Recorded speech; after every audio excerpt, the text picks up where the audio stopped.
I didn't expect to notice the way she breathed. The quiet, steady rhythm of it, like she was measuring each second in the dark passenger seat. Streetlights swept across her profile, the curve of her jaw, the faint line at the corner of her mouth, the kind that only comes from years of smiling and worrying in equal measure. I shouldn't have been looking that closely, but my eyes kept pulling back to her, as if I needed proof she was really sitting there beside me. She wasn't my date. Not even close. I was just the one with a car, asked to drop her aunt home after the family dinner. That was all. But from the moment she slid into the seat next to me, adjusting her coat, smoothing her hair, the space between us had changed. The air was no longer just air, it carried the scent of her perfume, subtle, lingering, the kind that clung without asking permission. I gripped the wheel a little too tightly. She noticed.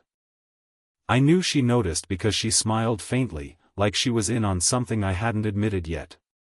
"You don't have to drive so carefully," she murmured, voice low, almost teasing. "I'm not fragile." The way she said it made me ease the pedal, but it didn't calm the heat running down my neck. She leaned back, but her arm brushed mine as she shifted, her sleeve grazing my skin for a second too long. My body caught it, even if my mind pretended not to. I tried to fill the silence. "Do you come to these family dinners often?" Stupid question. I heard it as soon as I said it. Her lips curved again, but not unkindly. "Only when I can't find an excuse not to." The honesty in her tone surprised me. It felt like she was offering me something real, unpolished. My throat tightened, but I nodded, watching the road when all I wanted to do was study the way her fingers rested loosely in her lap, the way they tapped once against her coat, restless, before going still again. The drive stretched, not long, but long enough for quiet to grow. Not uncomfortable, charged, like something unsaid was pressing between us. Every time the headlights cut through a stretch of empty street, I felt the weight of her gaze turn toward me, then away just as quickly. I shouldn't have looked back, but I did. Her eyes met mine for longer than they should have, dark and steady, and in that silence my chest tightened with something I didn't have a name for. The car slowed as we turned onto her aunt's street, the glow of a porch light at the far end breaking the cocoon the night had wrapped around us. My hands moved automatically on the wheel, but part of me resisted. Too soon. It was too soon for the ride to end. And then she spoke. Softly, like she wasn't sure she meant for me to hear. "Don't stop the car yet." The words sank into the quiet like a stone dropped in water. I glanced at her, and she was watching me with an expression I couldn't read, something careful, something daring. My pulse jumped. The porch light grew closer. I slowed anyway, confusion battling with something deeper, something I wasn't ready to admit. Before I could ask what she meant, the house door swung open. A figure stepped out, waving toward us. Her hand brushed mine on the gearshift, deliberate this time. "Just keep driving," she whispered. And I did. The road stretched on, quiet but alive with something I couldn't name. The houses fell behind us, replaced by trees leaning toward the road as if they were eavesdropping. Her aunt had waved us off, smiling, probably assuming we'd circle the block and return. But her hand was still resting near mine, a silent command I couldn't disobey. "You didn't have to," I said finally, my voice steadier than I felt. Her eyes stayed forward. "I know." Nothing else. No explanation, no apology. Just those two words, heavy enough to make me wonder how many times she'd done the same, chosen a detour, stretched a moment she wasn't supposed to have. I wanted to ask, why me? But instead, I let the car roll slower, as if the night might spill its secrets if we gave it time. "You're, what, 24, she asked suddenly. 26, I corrected. Her smile was faint, but her hand lifted, brushing a strand of hair back from her cheek. It was a small movement, but it revealed the soft line of her neck, the delicate hollow just above her collarbone. My fingers tightened on the wheel. And you think she hesitated, the word almost bitter, too old? The question made the air shift. I shook my head quickly. That's not, I stopped. Because it was more complicated than no. Because yes, people would think it. They would talk, maybe even laugh. But when I looked at her, that wasn't what I saw. You're not, I said finally. It sounded inadequate, but it was the truth I could manage without betraying more than I should. Her lips pressed together, unreadable. For a moment, her guard slipped, and I caught a glimpse of something beneath, a loneliness that had lived in her too long. She glanced at me. I was married, once. The words were casual, almost like she was mentioning the weather. But her fingers curled tight in her lap. Didn't work. Years don't always mean closeness. Sometimes it's the opposite. I didn't know what to say. The road hummed under the tires, a steady sound against the silence she left hanging. Was he? I started, then stopped. Her brow lifted. What? Good to you, I said softly. She let out a sound, half laugh, half sigh. Good enough for a while. Then not at all. Her voice dropped at the end, and in it, I heard the echo of nights she probably never talked about, nights filled with silence at a dinner table, or empty beds too large for one person. Without thinking, I slowed the car more than necessary, my hand brushing hers as I reached to adjust the gear. This time, she didn't pull away. The touch lingered, her knuckles warm against my skin, neither of us moving. I wanted to keep it there, that simple contact, but she shifted, pulling back with a sharp inhale. She leaned toward the window, watching the blur of passing trees. You don't know what you're doing, she whispered, not to me exactly, more like to herself. I should have agreed. Should have said she was right. But my chest tightened at the way she said it, like she wasn't just warning me, but herself too. The car settled into silence again, heavy, the kind that pressed against my ribs. And then, without turning, she asked, "What about you? Someone waiting for you?" I shook my head. No. I don't usually stick around long enough. Her eyes flicked to me. That's honest. I almost smiled. Would you rather I lie? No, she said softly. Lies wear out faster than people do. Her words hung there, fragile but sharp. The road curved, and I pulled to the side near a small clearing, the kind where you could almost see stars between the branches. I killed the headlights, leaving us in a dim hush. She turned to me then, fully, her knees angled my way. Close enough that her breath touched my cheek when she spoke. You shouldn't look at me like that. I can't help it, I said before I could stop myself. For a moment, neither of us moved. Her hand lifted, almost reaching, then stopping mid-air, trembling as if the choice burned her. My chest rose, waiting, suspended. She didn't touch me, but the space between us felt alive, crackling. Finally, her hand fell back to her lap. She drew in a breath, steadier this time. But she didn't look away. And in that long, wordless stare, something passed between us, fragile, dangerous, undeniable. The clearing was too quiet. The kind of quiet that made every sound sharper, the ticking of the cooling engine, the shift of her coat as she drew it tighter, the shallow rhythm of my own breathing. Her face was turned toward me, faint light spilling across her cheekbones. For a moment, neither of us spoke. It felt like words might break something delicate we'd been building in silence. Then her phone buzzed. A sharp vibration in the stillness. She flinched, fumbling for it in her bag. The glow lit her features, washing her in pale blue. I caught the name flashing across the screen, her cousin. She stared at it longer than necessary, then pressed the screen dark. No answer. Her eyes flicked to me. They'll wonder why I'm not back yet. The way she said it carried weight, not just about tonight, but about how people would see us. 26 and 40-something, alone in a car on a back road.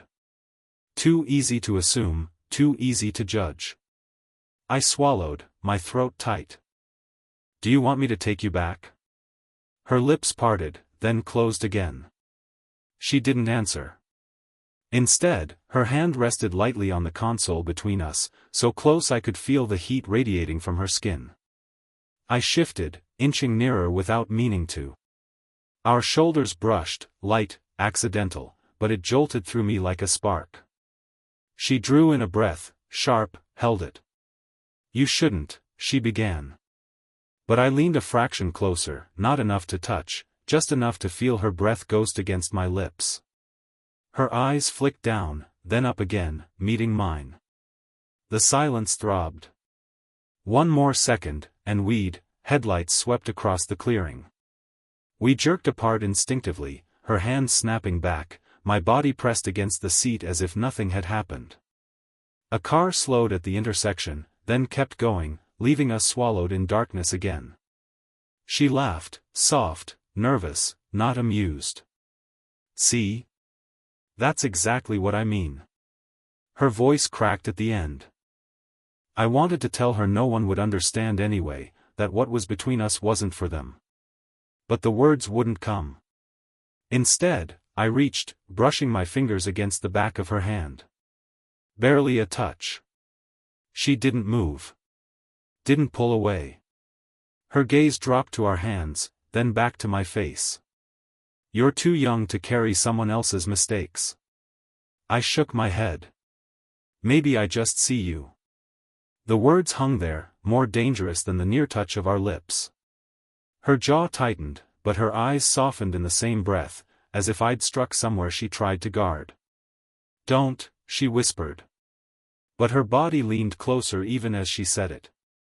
Her shoulder pressed against mine now, not by accident this time. Her perfume curled around me, low and intoxicating. My pulse hammered so loud I was sure she heard it. I lifted my hand, slowly, giving her time to move.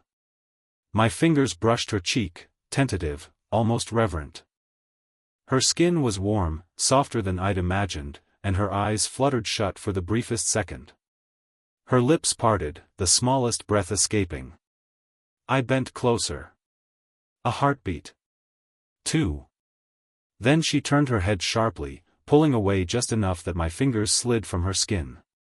Her eyes opened, steady but trembling underneath. Not here.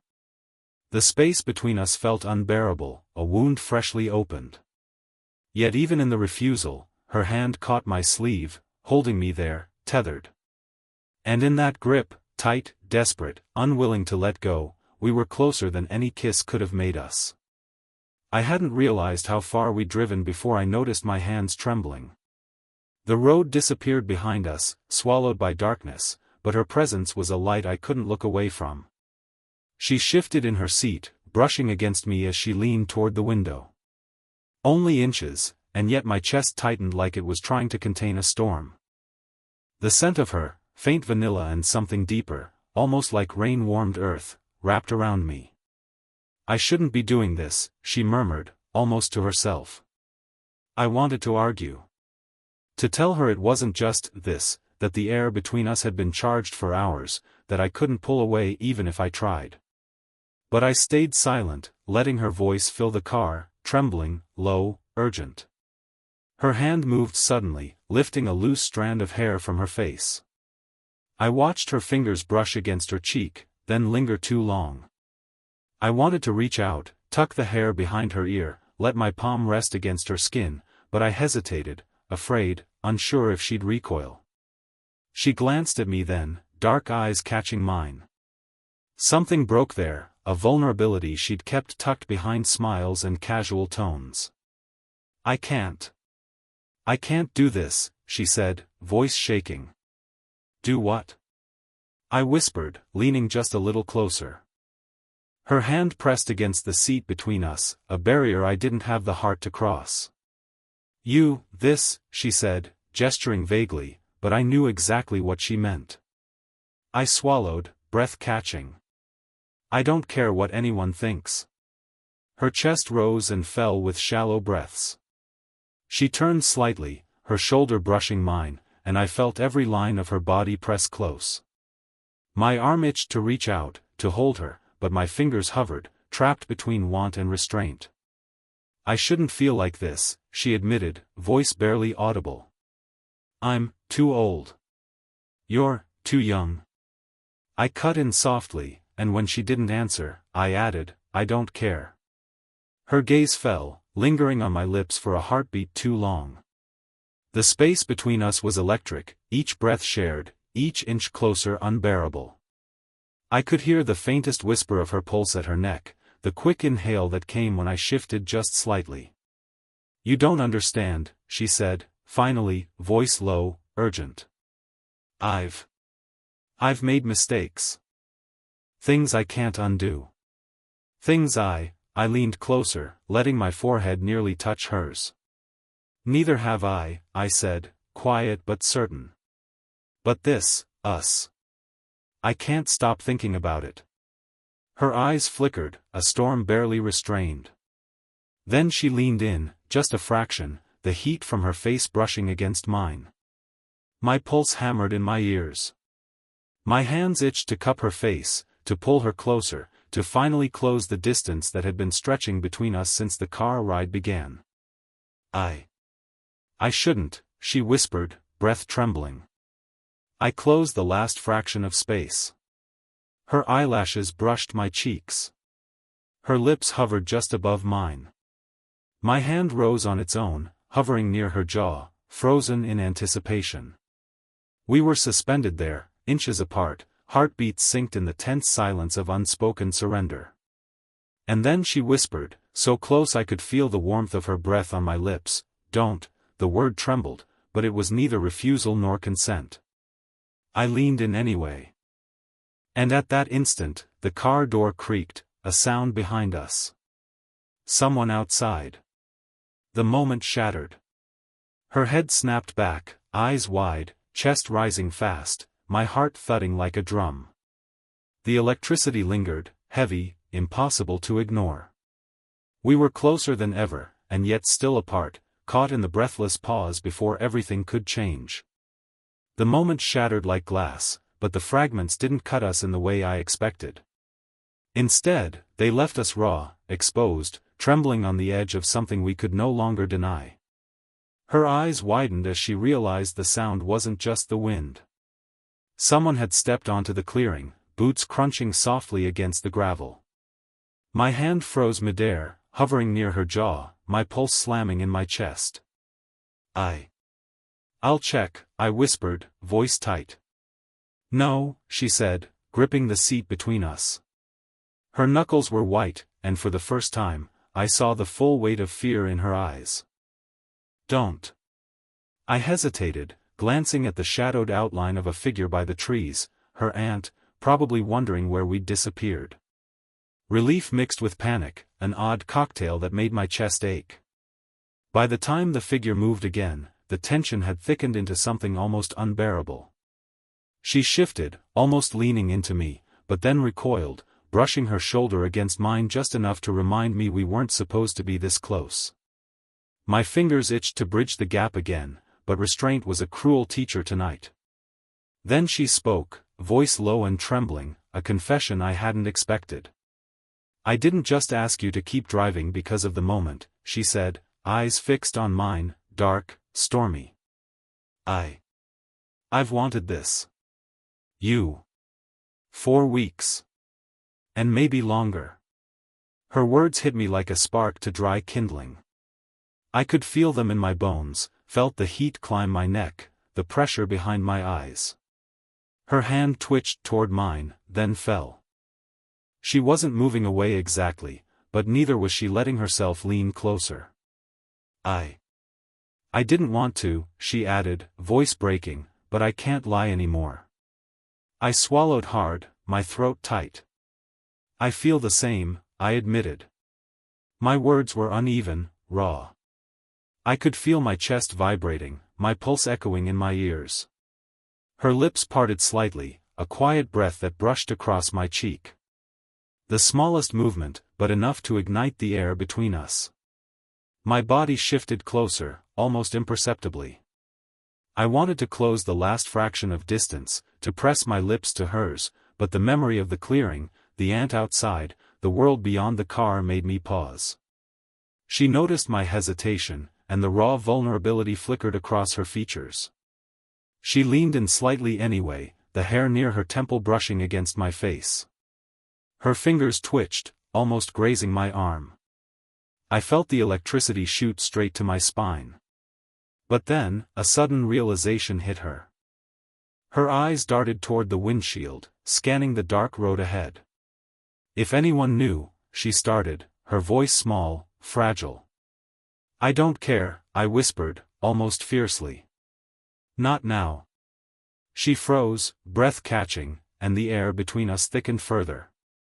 Her body tilted toward mine despite the words she didn't speak, the silent push-pull of desire and fear. Her shoulder brushed mine again, accidental or intentional, I couldn't tell. My fingers itched, trembling. "I'm scared," she admitted softly, voice barely more than a murmur. "Me too," I said, moving just a little closer, letting the warmth of my hand hover near hers without touching. "But I don't want to stop." Her gaze dropped to my hand, then to my face, then back up again. The tension was unbearable, the closeness like static electricity, each heartbeat hammering in the stillness of the car. Then she made the decision. Her hand lifted, brushing against mine this time, deliberate. A spark, a tether, a promise of surrender she hadn't allowed herself until now. The contact was fleeting, but it changed everything. I could feel her warmth seeping through, the vulnerability and desire tangled together, mirroring my own. "I can't, wait," she whispered, voice shaking. "We can't," I leaned closer, letting my lips hover just above hers. The world outside, the ant, the night, none of it mattered. The moment was ours, suspended, heavy with inevitability. And then she exhaled, breath hot against my lips, a single word escaping, trembling, "Now." The car sat in silence, dark around us, but inside it felt like the air had ignited. Every heartbeat thudded so loud I was sure she could hear it. Our faces were inches apart, her breath brushing against mine, the scent of her perfume heavy, intoxicating. My fingers hovered near hers, frozen by hesitation and anticipation. She tilted her head slightly, eyes searching mine. "Are you sure?" The question wasn't about the road, or the night, or who might be watching. It was about the space between us, the invisible line we'd been circling for hours. I swallowed, chest tight, and nodded, voice barely more than a whisper, "I've never been more sure of anything in my life." Her lips parted slightly, just enough for me to see the tension coiled there, a mixture of fear, longing, and surrender. My hands moved on their own, one brushing a strand of hair from her face, the other hovering near her shoulder. She leaned in, ever so slightly, and the warmth of her pressed into me like it had been waiting all along. We didn't speak again. Words would ruin it. Instead, the silence stretched, heavy with electricity. My hand found hers this time, fingers intertwining without ceremony. I felt the tremor beneath her skin, subtle but insistent, mirroring my own. You're reckless," she murmured, voice low, playful but tinged with vulnerability. "Maybe," I replied, leaning closer. "Or maybe I finally found something worth the risk." Her chest rose and fell faster. She shifted, shoulder brushing mine, and I realized we had been dancing along the edge of ourselves for too long. The distance that had kept us safe for weeks dissolved, leaving only the pull between us. I rested my forehead lightly against hers, eyes closing just long enough to memorize the curve of her face, the warmth radiating from her. She mirrored me, letting herself lean in, letting me in. The rest of the world, judgments, age, consequences, fell away. Her lips hovered near mine. I could feel her breath, hear it, taste it in anticipation. It was messy, tentative, imperfect, and utterly human. And in that imperfection, it was perfect. "Don't pull away," she whispered, voice shaking, trembling, vulnerable. "I won't," I promised, and I meant it. The first contact was nothing more than a brush, a soft press of lips that lingered just long enough to shatter every restraint we'd held. Her fingers clutched my shirt, trembling slightly. I leaned in further, careful, slow, letting her set the pace. The kiss was brief, messy, and everything, a culmination of weeks, months, maybe years of silent tension. When we finally parted, our foreheads rested together, breaths mingling, eyes closed. We were both trembling, the air between us still charged with what had just happened, but no longer with the hesitation that had defined every earlier moment. "I understand you," she whispered. "And I understand you," I said, voice low. "Completely. No walls, no defenses left. Just us, flawed and human, fully exposed to each other. Not perfect, not neat, but real." Her fingers squeezed mine gently. "Then, we figure out the rest together." I nodded. The road ahead was uncertain. Life outside the car would demand discretion, judgment, patience. But for now, in this dark, quiet cabin of our shared choice, we were exactly where we needed to be. And for the first time, I realized that understanding, the kind that comes from vulnerability, from risk, from surrender, was more powerful than hesitation ever could be. We stayed that way for a long moment, lips near, hands entwined, breathing in unison. The tension dissolved into something warm, human, and ours. We knew each other now. Fully. The night had softened around us, a quiet halo that made the world outside the car seem distant and unimportant. I turned to look at her, and for the first time, the hesitation that had lingered in her eyes for weeks was gone. She was real, unguarded, and utterly hers, and she looked at me the same way. We didn't speak at first. Our hands stayed intertwined, fingers curled together in a simple, grounding gesture. There was no rush, no urgent need to define what had happened. The kiss, the near confessions, the weeks of tension, all of it had led here, and it felt enough just to exist in the same space, our bodies aligned, hearts quieting into the same rhythm. Her head leaned against my shoulder, warm and light, and I rested my cheek on the top of her hair, inhaling the familiar scent that had haunted me since the ride began. It was intimate without needing to be anything more. Just her, just us. "I was scared," she murmured, voice muffled against my shirt. I squeezed her hand gently. "So was I. But look at us now." She tilted her head up, eyes meeting mine, and I saw the faintest trace of tears, but not of sadness. Of relief.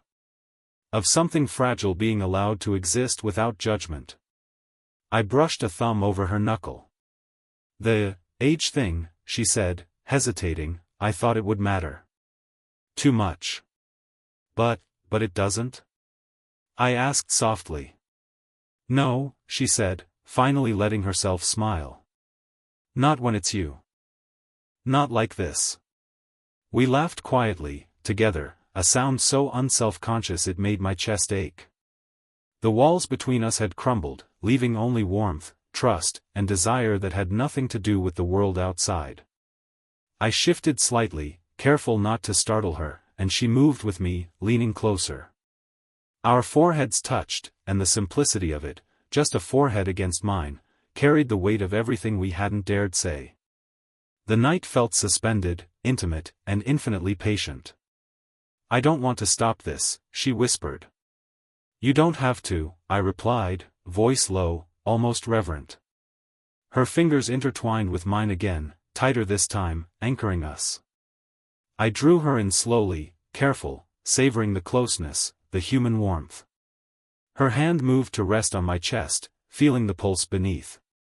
I let my other hand settle gently on her back, fingertips brushing over her coat, memorizing the curve of her shoulder, the slope of her spine. We stayed like that for a long time, breathing together, exchanging nothing but the silent language of presence. The car, the night, the whole world outside, irrelevant. There was no rush, no need to explain, no judgment. Only the unspoken understanding that had taken weeks of stolen glances, quiet confessions, and shared moments to arrive at. Finally, she tilted her head up again, pressing her lips softly against my forehead. A gentle, grounding kiss that said more than words ever could, "We're here. Together. Now." I held her close, exhaling slowly, feeling her settle against me, and let myself simply be. This was enough, messy, human, imperfect, and entirely real. And in that warmth, that quiet surrender, I understood that the story didn't need a grand ending. The smallest gestures, a hand held, a forehead kiss, a shared breath, were everything. The night wrapped around us like a promise, and for the first time, I didn't care about what anyone else might think. We were together. Fully.